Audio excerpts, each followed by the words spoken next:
A Walk in a Workhouse by Charles Dickens. On a certain Sunday I formed one of the congregation assembled in the chapel of a large metropolitan workhouse. With the exception of the clergyman and clerk and a very few officials, there were none but paupers present. The children sat in the galleries, the women in the body of the chapel, and in one of the side aisles the men in the remaining aisle. The service was decorously performed, though the sermon might have been much better adapted to the comprehension and to the circumstances of the hearers. The usual supplications were offered, with more than the usual significancy in such a place, for the fatherless children and widows, for all sick persons and young children, for all that were desolate and oppressed, for the comforting and helping of the weak-hearted, for the raising up of them that had fallen, for all that were in danger, necessity, and tribulation. The prayers of the congregation were desired for several persons in the various wards dangerously ill, and others who were recovering returned their thanks to heaven. Among the congregation were some evil-looking young women, the beetle-browed young men, but not many, perhaps that kind of characters kept away. Generally, the faces, those of the children excepted, were depressed and subdued, and wanted colour. Aged people were there in every variety, mumbling, blear-eyed, spectacled, stupid, deaf, lame, vacantly winking in the gleams of sun that now and then crept in through the open doors from the paved yard, shading their listening ears or blinking eyes with their withered hands, poring over their books, leering at nothing, going to sleep, crouching and drooping in corners. There were weird old women, all skeletons within, all bonnet and cloak without, continually wiping their eyes with dirty dusters of pocket handkerchiefs, and there were ugly old crones, both male and female, with a ghastly kind of contentment upon them, which was not at all comforting to see. Upon the whole, it was the dragon, pauperism in a very weak and impotent condition, toothless, fangless, drawing his breath heavily enough, and hardly worth chaining up. When the service was over, I walked with the humane and conscientious gentleman whose duty it was to take that walk that Sunday morning through the little world of poverty enclosed within the workhouse walls. It was inhabited by a population of some 1,500 or 2,000 paupers, ranging from the infant newly born or not yet come into the pauper world to the old man dying on his bed. In a room opening from a squalid yard, where a number of listless women were lounging to and fro, trying to get warm in the ineffectual sunshine of the tardy May morning, in the itch ward, not to compromise the truth, a woman such as Hogarth has often drawn, was hurriedly getting on her gown before a dusty fire. She was the nurse, or wardswoman, of that insalubrious department, herself a pauper, flabby, raw-boned, untidy, unpromising and coarse of aspect as need be. But on being spoken to about the patients whom she had in charge, she turned round, with her shabby gown half on, half off, and fell a-crying with all her might, not for show, not querulously, not in any mawkish sentiment, but in the deep grief and affliction of her heart, turning away her dishevelled head, sobbing most bitterly, wringing her hands, and letting fall abundance of great tears that choked her utterance. What was the matter with the nurse of the itch ward? Oh, the dropped child was dead. Oh, the child that was found in the street, and she had brought up ever since, had died an hour ago, and see where the little creature lay, beneath this cloth. The dear, the pretty dear. The dropped child seemed too small and too poor a thing for death to be in earnest with. But death had taken it, and already its diminutive form was newly washed, composed, and stretched as if in sleep upon a box.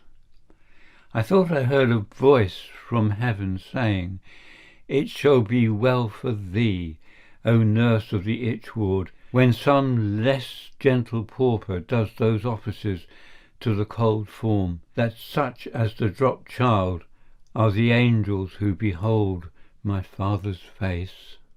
In another room were several ugly old women crouching, witch-like, round a hearth, and chattering and nodding, after the manner of the monkeys.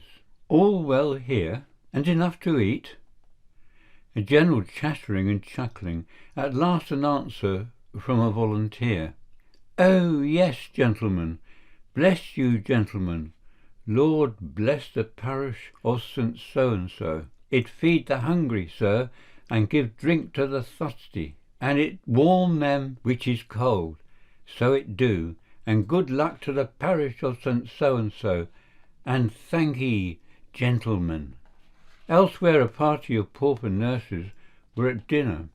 "How do you get on?" "Oh, pretty well, sir. We works hard, and we lives hard, like the sodgers."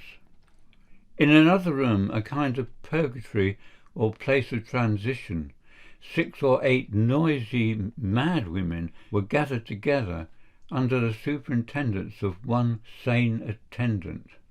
Among them was a girl of 2 or 3 and 20, very prettily dressed, of most respectable appearance and good manners, who had been brought in from the house where she had lived as domestic servant, having, I suppose, no friends, on account of being subject to epileptic fits and requiring to be removed under the influence of a very bad one.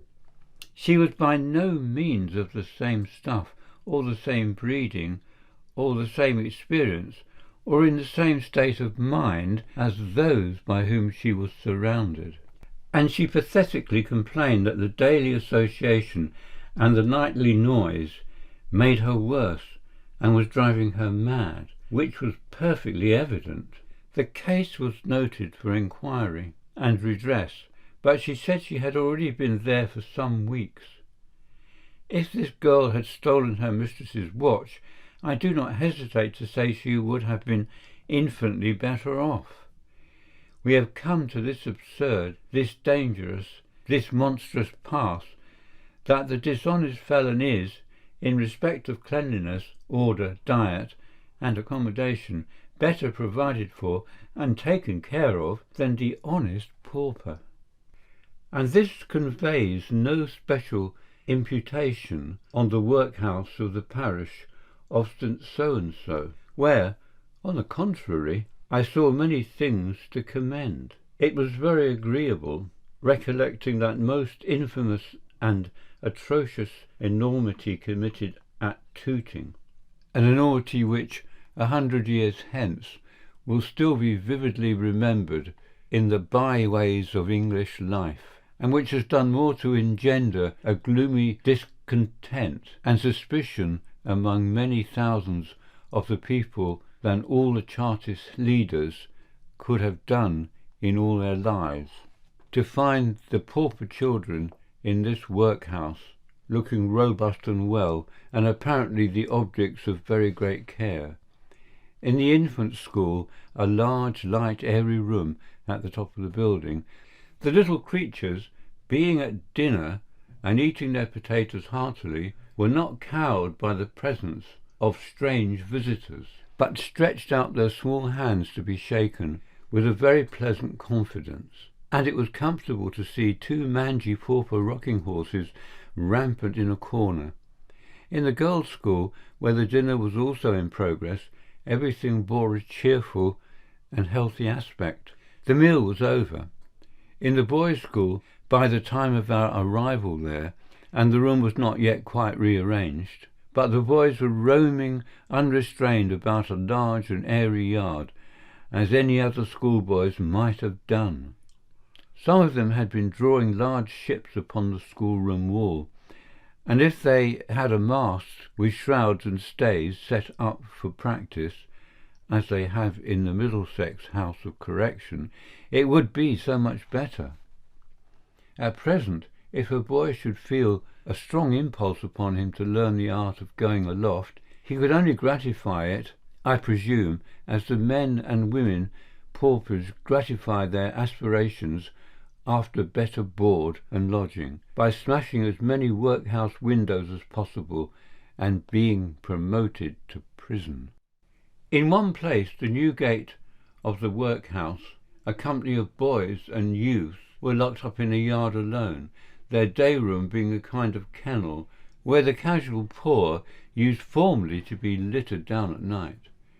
Divers of them had been there some long time. "Are they never going away?" was the natural inquiry. "Most of them are crippled in some form or other," said the wardsman, "and not fit for anything. They slunk about like dispirited wolves or hyenas, and made a pounce at their food when it was served out, much as those animals do." The big-headed idiot, shuffling his feet along the pavement in the sunlight outside, was a more agreeable object every way. Groves of babies in arms, groves of mothers and other sick women in bed, groves of lunatics, jungles of men in stone-paved downstairs day-rooms, waiting for their dinners, longer and longer groves of old people in upstairs infirmary wards, wearing out life God knows how. This was the scenery through which the walk lay, for 2 hours. In some of these latter chambers there were pictures stuck against the wall, and a neat display of crockery and pewter on a kind of sideboard. Now and then it was a treat to see a plant or two. In almost every ward there was a cat. In all of these long walks of aged and infirm, some old people were bedridden, and had been for a long time.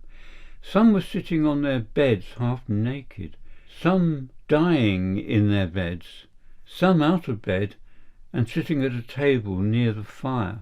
A sullen or lethargic indifference to what was asked, a blunted sensibility to everything but warmth and food, a moody absence of complaint as being of no use, a dogged silence and resentful desire to be left alone again, I thought were generally apparent.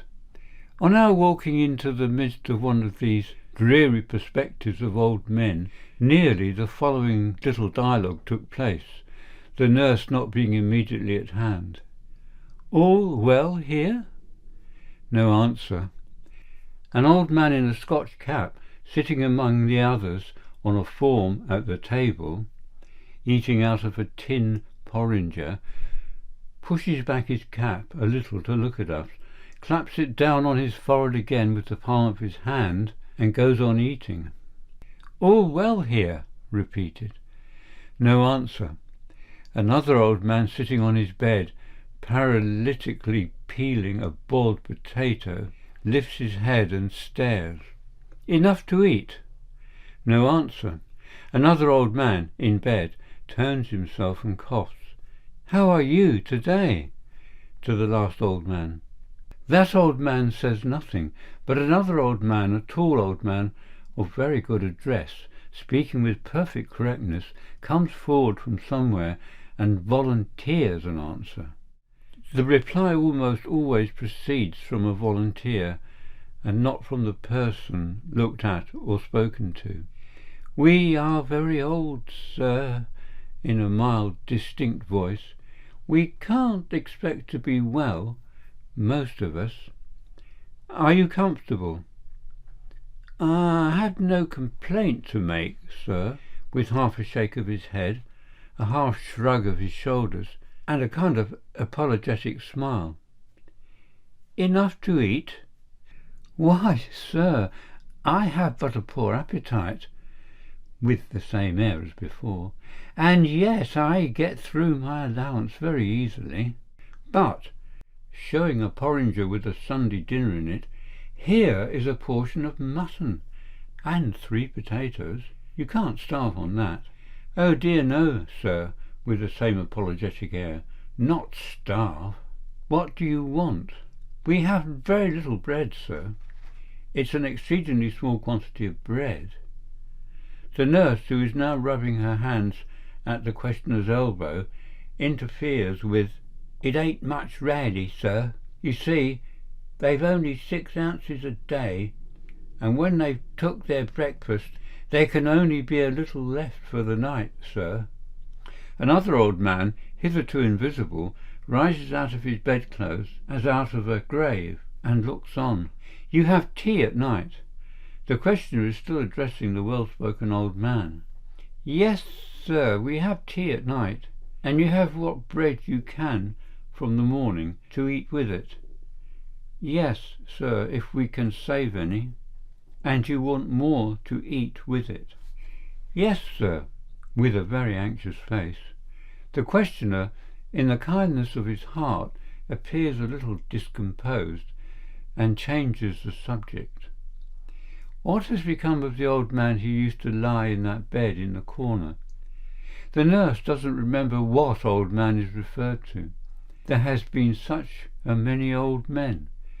The well-spoken old man is doubtful. The spectral old man, who has come to life in bed, says, "Billy Stevens." Another old man, who has previously had his head in the fireplace, pipes out, "Charlie Walters." Something like a feeble interest is awakened. I suppose Charlie Walters had conversation in him. "He's dead," said the piping old man. Another old man, with one eye screwed up, hastily displaces the piping old man and says, "Yes, Charlie Walters died in that bed, and Billy Stevens," persisted the spectral old man. No, and Johnny Rogers died in that bed, and they're both on him, dead. And Sam Boyer," this seemed very extraordinary to him, "he went out." With this he subsides, and all the old men, having had quite enough of it, subside, and the spectral old man goes into his grave again and takes the shade of Billy Stevens with him. As we turn to go out at the door, another previously invisible old man, a hoarse old man in a flannel gown, is standing there as if he had just come up through the floor. "I beg your pardon, sir, could I take the liberty of saying a word?" "Yes, what is it?" "I am greatly better in my health, sir, but what I want, to get me quite round," with his hand on his throat, "is a little fresh air, sir. It has always done my complaint so much good, sir. The regular leave for going out comes round so seldom that if the gentleman next Friday would give me leave to go out walking now and then, for only an hour or so, sir." Who could wonder, looking through those weary vistas of bed and infirmity, that it would do him good to meet with some other scenes, and assure himself that there was something else on earth?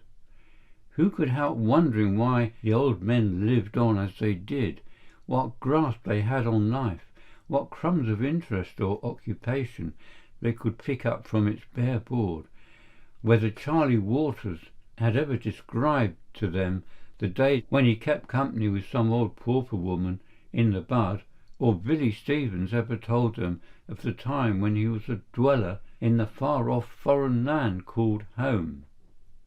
The morsel of burnt child, lying in another room, so patiently in bed, wrapped in lint, and looking steadfastly at us with his bright quiet eyes when we spoke to him kindly, looked as if the knowledge of these things, and of all the tender things there are to think about, might have been in his mind, as if he thought with us that there was a fellow feeling in the pauper nurses which appeared to make them more kind to their charges than the race of common nurses in the hospitals, as if he mused upon the future of some older children lying around him in the same place, and thought it best, perhaps, all things considered, that he should die, as if he knew, without fear, of those many coffins, made and unmade, piled up in the store below, and of his unknown friend, the dropped child, calm upon the box lid covered with a cloth.